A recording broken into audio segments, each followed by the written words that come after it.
Alright guys, we are out here today with the Osight K and Osite C, brand new by Osight.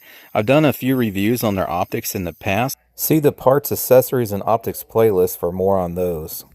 We're going to take these out, get a good look at them, get them mounted up and zeroed, test them out and all that, see what they're all about. I honestly don't know much about them because I was not allowed to know really any information on them. Had to keep it secret and whatnot before the release date and everything, so I'm kind of figuring out as I go as well.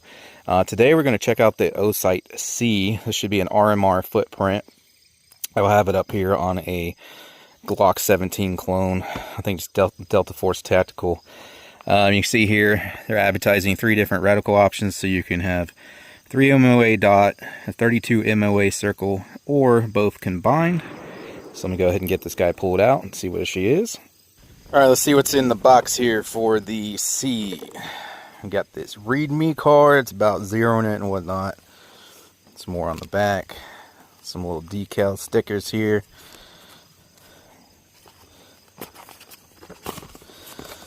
There's your dot. And then from previous experience, there's all your little screws and tools and some instruction manual in here and what have you. And there's the optic.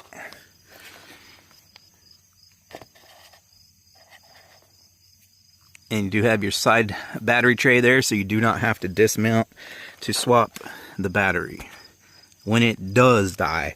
Although these things generally last pretty long, usually a couple years. And inside that little guy, like I said, there's your tool, and then you got your vast array of different screws there, different lengths and thread pitches and whatnot, and then your instruction manual.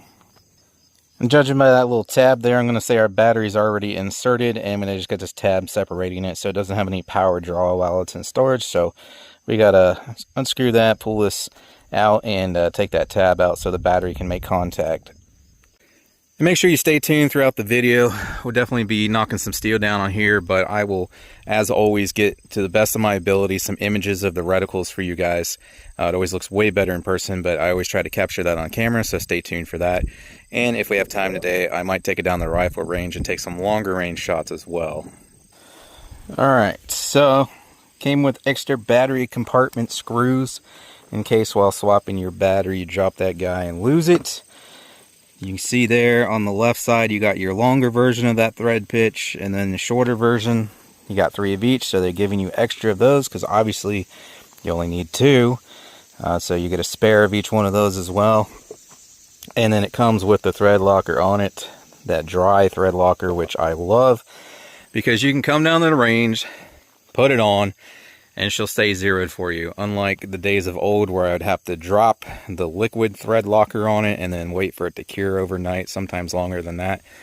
Because if you use that stuff and came down here and start shooting, I've had it fling off after only 2 or 3 shots because it takes time for that to set up. This dry stuff is instant, so I love that. I love this tool that they always come with too. On one end, you use it to tighten your optic down there like I just did, and the other end opens the battery tray and then also allows you to zero the optics. So super convenient tool, love that. But there she is mounted up.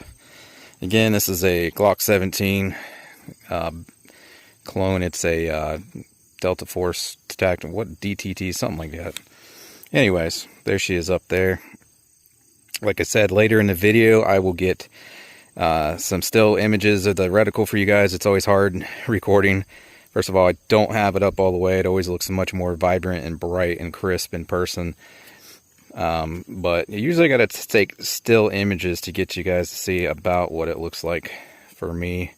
There you can see I got the brightness up, but of course it's just not going to focus. So absolutely, I mean, we're broad sunlight out here, absolutely daytime bright. Again, I have 0 focus on this thing.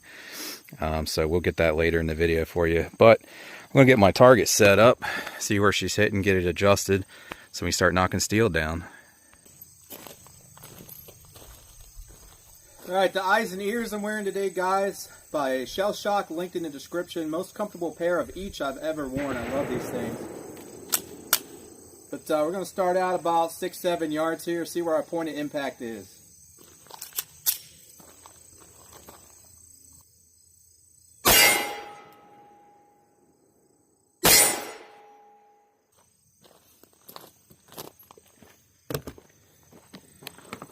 Okay, I was going for the top dot and we're about an inch low there, so just need to bring her up. Alright, now I did already adjust this before we started. I just kind of lined it up with my iron sights there to get it close, which it obviously is. We just need to come up a little bit. But these do give me an audible click and force feedback. I don't know if the camera will pick it up, but I do get an audible click and I can feel it as well. But we need to go up some, so...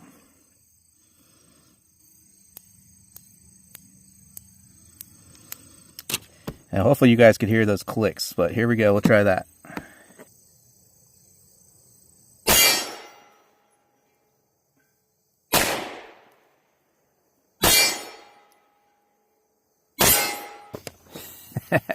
Alright, that's just me moving. We are real close though. To take a decent amount of clicks to get her up there. The left and right is me. Go ahead and give this some more clicks. Put it next to the mic, maybe you can hear it here.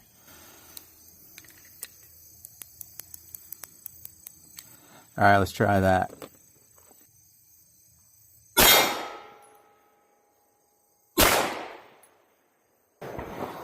I can't really see what's going on there. Let's go on that, so there's just little 22 holes. Let's use that right dot. We'll save the left and the bottom.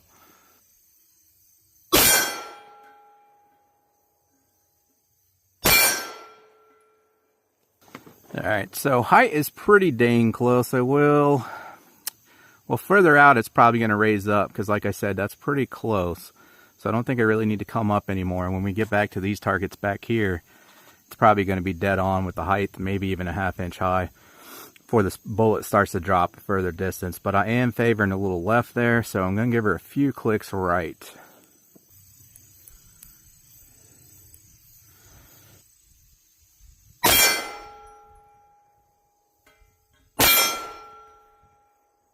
We'll call that good. Like I said, if I wanted to zero for 6 or 7 yards, I would need to come up, but I shoot my pistols further than that, so it'll rise up back there.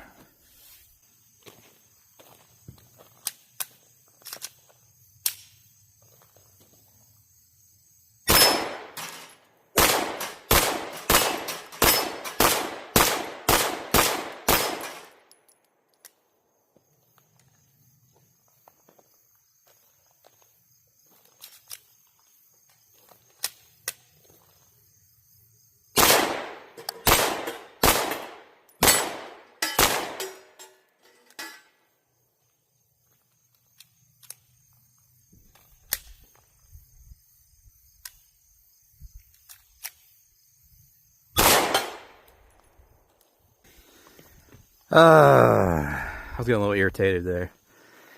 These are hand loads, and I had issues when I reviewed this with some Max Tech ammo. I didn't like the primers in those. Shot everything else fine, and apparently it doesn't like these primers in these hand loads too much. That's why I kept having to reset the trigger and restrike. Also, those are some pretty hot loads. I don't know if you tell by the recoil, but we loaded those up hot for a, let's just call it a mini PCC that I needed more recoil on. So that's a little bit of a handful for that, almost. But let me see here. While we're back here, I got to pull my rangefinder out. Hang on.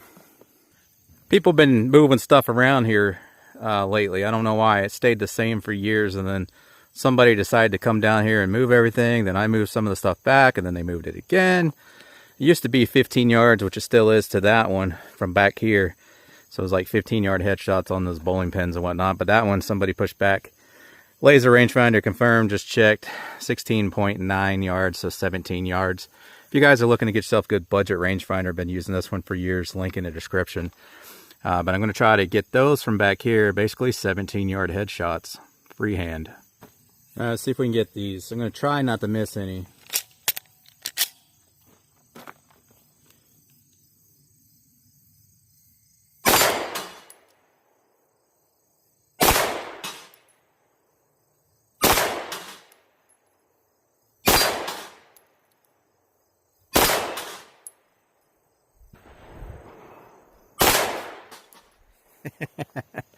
I always got to take a little more time on that last guy there. If I rush it, I miss that little one there. 17-yard headshots, no problem. This pistol's always been really accurate for me for what it is, and the dot just makes it super easy. Again, much smaller than that. I'll get some images up for you guys focused real soon here so you can see exactly what all three reticles look like. But yeah.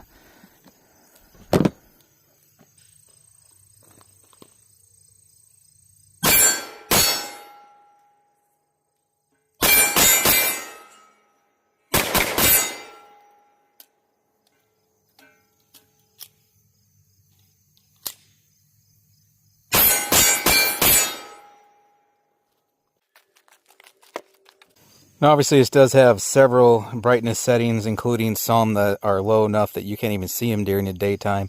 They're meant for night, night vision. If you're wearing night vision goggles or whatever, you can turn it so far down it's going to work with your night vision without blinding you.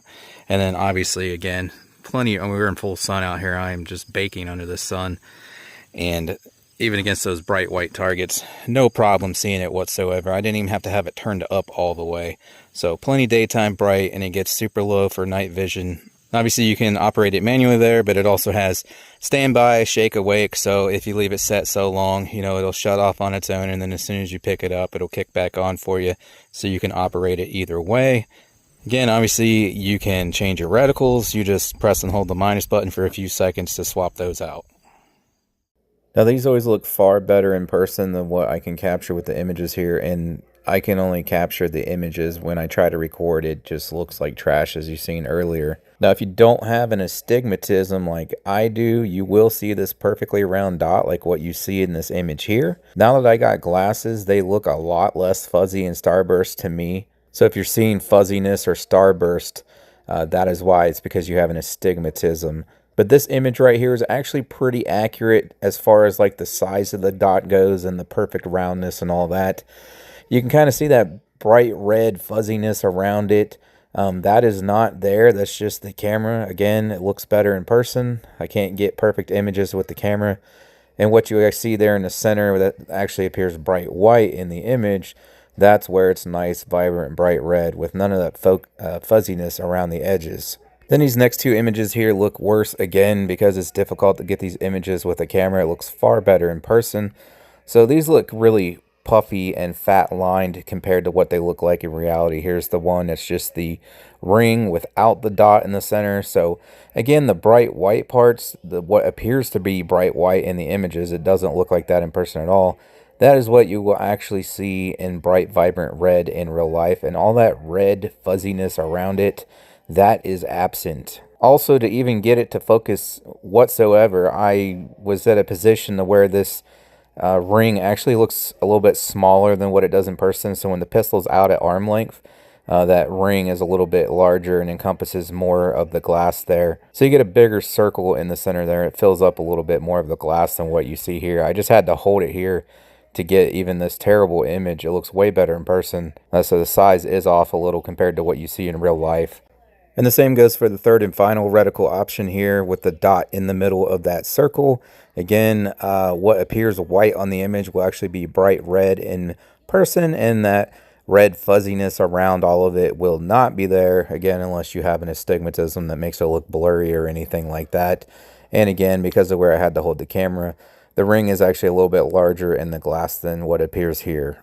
I would say in reality, what you actually see in person is closer to what the box shows here. I would say the lines and the dot are a little bit larger diameter, but they're certainly not as puffy as what you just saw there with my images. Again, it's difficult to get halfway decent images through the camera, so it's somewhere in between the both, but definitely closer to what the box shows here.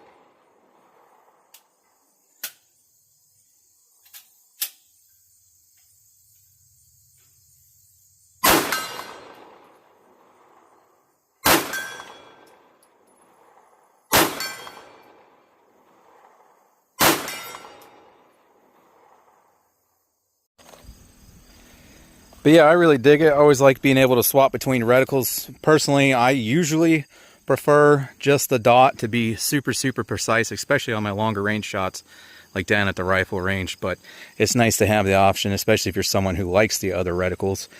You know, like I said, I've reviewed some of their stuff in the past, and I've had zero issues with their optics.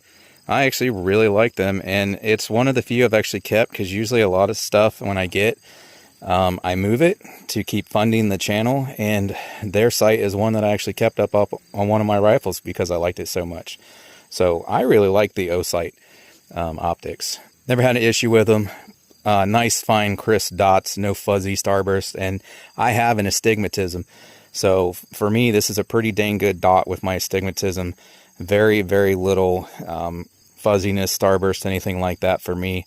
Plenty bright, they look good, very ergonomic, you know, nice force feedback clicks with audible clicks. You don't always get that with pistol optics. I really like them. But for any of the products you guys see me use in my videos, like my steel target, target stand I had up, paper targets I use, rangefinder, safety glasses, earmuffs, way more, linked under the video. And for things I cannot link to on YouTube, make sure you check out my campsite page, which is also linked under the video. Thanks for stopping by and checking this one out today, guys. I really appreciate it. And I hope to catch you on the next one.